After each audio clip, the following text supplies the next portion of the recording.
मुख्यमंत्री बळीराजा शेतपाळण रस्ता योजना घोषित केली, पण याला निधी नाही दिला. खरं म्हणजे अतिशय उत्तम योजना आहे. 100% यंत्रसामुग्रीचा उपयोग करून आपल्याला हा रस्ता बनवता येणार आहे.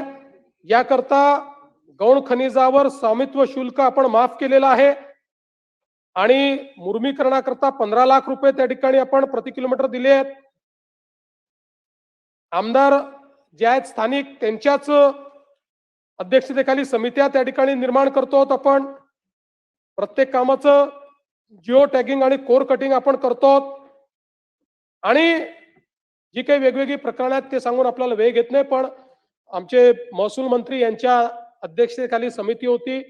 सगळ्यांनी खूप मेहनत करून चांगली योजना तयार केली आहे आणि याकरता 1000 कोटी रुपये आपण राखून ठेवलेले आहेत बजेटमध्ये आणि जेवढे लागत जातील तेवढे पैसे आपण देऊ. कारण शेतपाळण रस्ते हा सगळ्या शेतकऱ्यांकरता आणि ग्रामीण भागाकरता एक महत्वाचा विषय आहे आणि आपली जुनी योजना जी कन्व्हर्जन्सची आहे, ज्याच्यामध्ये नरेगा म्हणजे आता जी रामजी ती चालूच राहणार आहे, ती काही आपण बंद करणार नाही आहोत.